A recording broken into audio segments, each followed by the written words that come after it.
सकल भूल नाशक प्रभो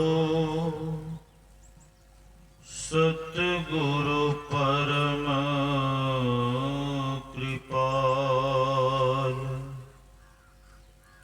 नमो कंज पद युग पकड़ सुनो प्रभु नजर निहार।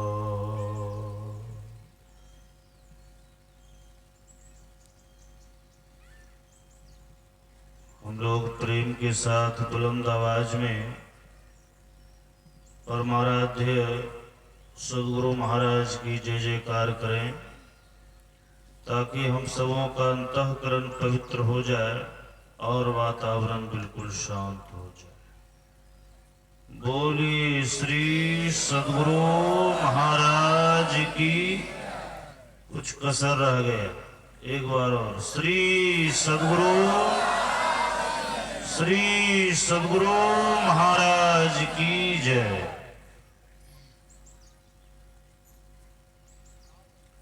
परमाराध्य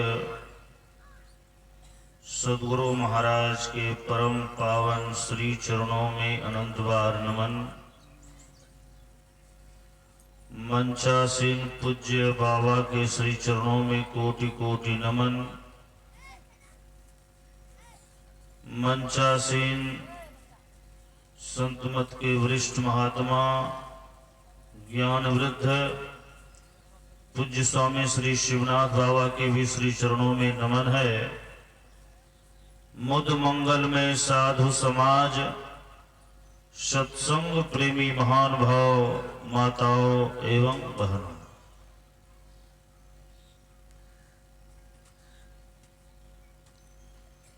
अभी हम लोग पाठ के क्रम में योग की बात को सुन रहे थे। योग शब्द सुनते ही मन में एक प्रश्न खड़ा होता है कि हमारा कहीं से वियोग हो गया है। इसीलिए तो संत महात्मा लोग योग की बात बता रहे हैं। किनसे हमारा वियोग हुआ है और किनसे योग करना है, तो संत महात्मा लोग बताते हैं यह जीव परमात्मा का अंश है। परमात्मा से अलग होने के कारण यह जीव वियोगी हो गया है, और वियोगी होने के कारण ही जन्मों जन्मों से अनेकों प्रकार के शरीर में जा जाकर यह जीव दुख भोग रहा है। शरीर प्राप्त करना यानी बंधन, जब तक इस जीव के ऊपर बंधन पर लगा हुआ है, जब तक यह जीव इस शरीर और संसार के बंधन में बंधा हुआ है, तब तक यह जीव का योग परमात्मा से नहीं हो सकता है। इसीलिए संत महात्मा लोग परमात्मा की भक्ति में अबेर करने के लिए नहीं कहते हैं, परमात्मा की भक्ति सबेर शुरू कर देना चाहिए। यानी जितनी जल्दी हो सके परमात्मा की भक्ति करने में विलंब नहीं करना चाहिए। हमारे परमाराध्य सदगुरु महाराज कहते हैं, दृढ़ परतीत प्रीति करी गुरु से कर सत्संग सवेरे। तब क्या होगा? तो गुरु महाराज कहते हैं, या विधि भव फंदा कटी जई है, मैं ही कहत हित हेरे। यदि संत सद्गुरु के बताए हुए युक्ति से हम परमात्मा की भक्ति प्रारंभ कर देते हैं, तभी इस संसार में जो आने जाने का फंदा है, यह जीव जो दुख में पड़ा हुआ है, जन्म मरण के चक्र में पड़ा हुआ है, आवागमन के चक्र में पड़ा हुआ है, यह जीव तभी सब तरह के दुखों से मुक्त होगा। ये शरीर और संसार का बंधन किसी रस्सी, किसी लोहे के जंजीर से नहीं बंधा हुआ है। हम भीतर ही भीतर इंद्रियों की गुलामी कर रहे हैं, इंद्रियों के बंधन में बंधे हुए, और ये इंद्रियों के बंधन से मुक्त इस संसार का कोई भी कारीगर, कोई भी वैद्य, कोई भी डॉक्टर हमें बंधन से मुक्त नहीं कर सकता है, क्योंकि ये कोई न लोहे की जंजीर है, न सोने की जंजीर है, न साधारण रस्सी का जंजीर है। यह इंद्रियों का बंधन है। हम इंद्रियों के ही बंधन में बंधे हुए, बाहर से देखने में स्वतंत्र प्रतीत होता है, लेकिन भीतर ही भीतर हम अनेकों प्रकार के बंधन में बंधे हुए। इस तरह के बंधन में बंधे हुए हैं। राजस्थान की घटना है, एक ऊंट बेचने वाला बहुत सारे ऊंटों को लेकर के जा रहा था। लगभग सैकड़ों की संख्या में ऊंट था। सुबह ही चला था। चलते चलते चलते चलते संध्या होने का समय हो गया। तो ऊंट वाला सोचता है कि रात्रि कहीं विश्राम कर लेता, फिर सुबह सुबह निकल जाता। तो एक दो ऊंट तो था नहीं, सैकड़ों की संख्या में ऊंट था। तो कहीं खुला मैदान मिलेगा तब तो सारा ऊंट वहां अटेगा तो रह सके।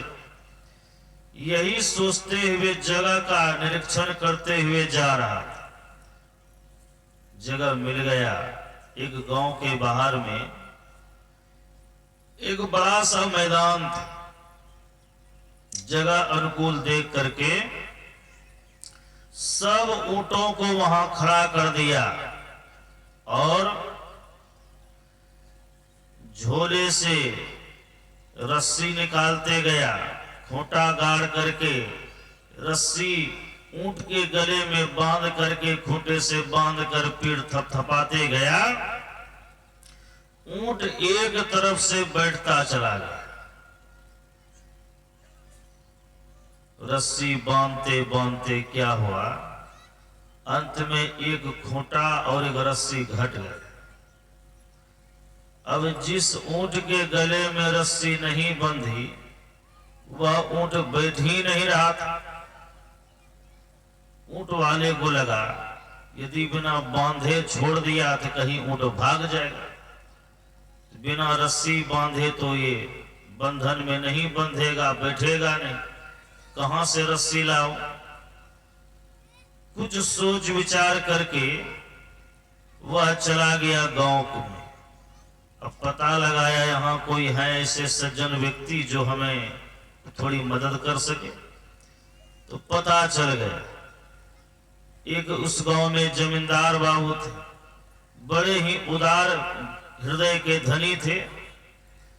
उन्हीं के यहाँ पहुंच गए और कहा, आज आपके गांव के बगल के मैदान में रात्रि विश्राम करना है। मेरे पास सैकड़ों की संख्या में ऊंट है। मैंने सब ऊंट के गले में रस्सी बांध दिया, खूंटे से बांध करके बिठा दिया। एक रस्सी एक खूंटा घट गया है। यदि आप रस्सी खूंटा का व्यवस्था कर देते तो बड़ी कृपा हो। तो जमींदार बड़े चतुर थे। वे कहते हैं, जाओ ऊंट को बांध देना, बैठ जाएगा। यही तो कह रहा हूं, एक रस्सी दे दीजिए, मैं ऊँट को बांध दूंगा, बैठ जाए। कोई जरूरी नहीं है, जाओ बांध दो, बैठ जाएगा। बिना रस्सी के कैसे बांधूंगा? अरे तुमको पता नहीं है, बांधने की कोई आवश्यकता नहीं है। जैसे रस्सी बांधने तुम ऊँट के गले में बांधते हो हर रोज, उसी तरह से गले में रस्सी बांधने का स्वांग करो। रस्सी की जरूरी नहीं है, ऊँट के गले में रस्सी बांधने का स्वांग करो, खूंटे में भी रस्सी बांधने का स्वांग करो। ऊँट को के पीठ को थपथपा देना, ऊँट बैठ जाए। इसको विश्वास नहीं हुआ, लेकिन उस जमींदार बाबू के कहने पर ये ऊँट के पास आया। ऊँट के गले में जैसे रोज रस्सी बांधता था, उसी तरह रस्सी बांधने का स्वांग, खूंटे से बांधने का स्वांग कर दिया। ऊँट के पीठ को थपथपा दिया। जैसे थपथपाया, सचमुच में ऊँट बैठ गए। श्री सद्गुरु महाराज की जय। ऊँट वाले को बड़ी प्रसन्नता हुई। चलो, रस्सी खूंटा का भी जरूरी नहीं पड़ा, ऊँट बैठ भी गए। बड़ी खुशी। सारे ऊँटों को बैठा करके उसी मैदान के अंदर अपने भी रात्रि में सो गया। सुबह जब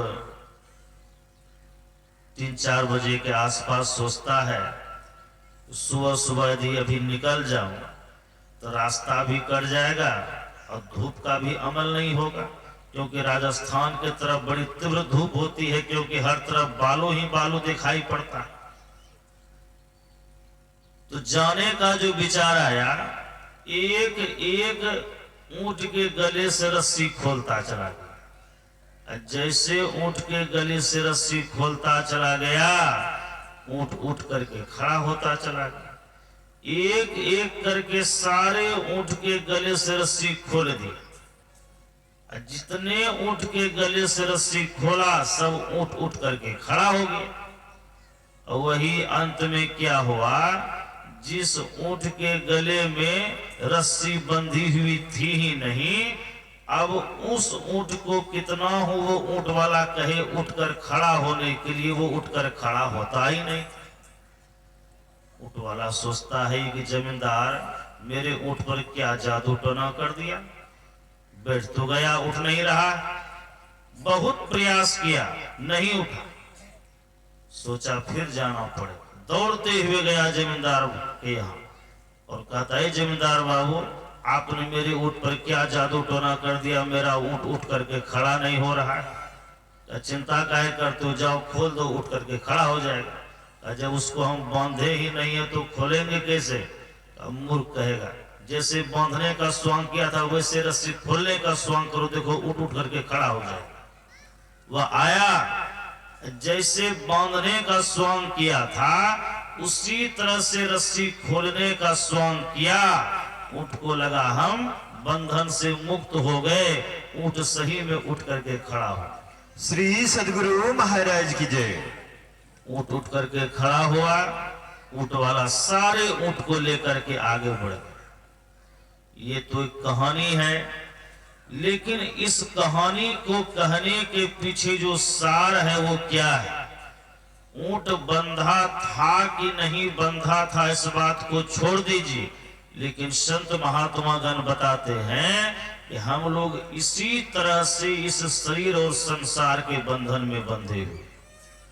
किसी ने हमको बांधा नहीं है, हम अपने से ही एक एक करके इतने प्रकार के बंधन में बंध गए हैं कि बाहर से प्रतीत नहीं होता है, लेकिन भीतर ही भीतर अनेकों प्रकार के बंधन में बंधे हुए। हम सबों का ये भारतवर्ष 1947 के पहले अंग्रेजों का गुलाम था। अंग्रेजों ने लगभग 200 वर्षों तक यहाँ शासन किया। उनका अपना संविधान था, अपना नियम, अपना कानून, और वही कानून पूरे भारत पर चलता था। लेकिन यहाँ के वीर सपूतों ने, किसी ने सत्य, किसी ने हिंसा, किसी ने जिसको जैसे हुआ अपने अपने वीरता का परिचय देते हुए प्रयास करते करते करते करते अंग्रेजों को यहां से खदेड़ करके भगा दिया। अंग्रेज जब भारत से भागकर 7 समुद्र पार चले गए तो क्या हुआ, यह भारत अंग्रेजों की गुलामी से स्वतंत्र हो गया। इस भारत के अंदर में भारतीय संविधान बना और उस संविधान को लागू जब हो गया तब हम लोग क्या कहने लगे, अब हम लोग पूर्ण रूपेण से आजाद हो गए, स्वतंत्र हो गए। लेकिन संत महात्मा गण बताते हैं अंग्रेजों की गुलामी से तो इस भारतवर्ष को यहाँ के वीरों ने आजाद कर दिया, लेकिन हम लोग जो इस शरीर और संसार के बंधन में जब तक बंधे हुए हैं तब तक पूर्ण रूपेण आजादी नहीं मिली। असली बंधन, असली स्वतंत्रता तो तब हासिल होगी जब हर एक प्रकार के बंधन से मुक्त हो जाए। गुरु महाराज कहते हैं, आओ वीरो मर्द बनो, अब जेल तुम्हें तजना होगा, मन निग्रह के समर क्षेत्र में सन्मुख फिर डटना हो। कैसे इस जगत जेल से मुक्त होंगे? तो गुरु महाराज कहते हैं, गुरु पद धर कर ध्यान से सूरो, दृष्टि अड़ा दो सुषमन में, मन की चंचलताई से बल कर करके बचना हो। वक्त नहीं है ए वीरो अब गाफिल होकर सोने का, बिंदु राह से निकल बहादुर तम मंडल टपना हो।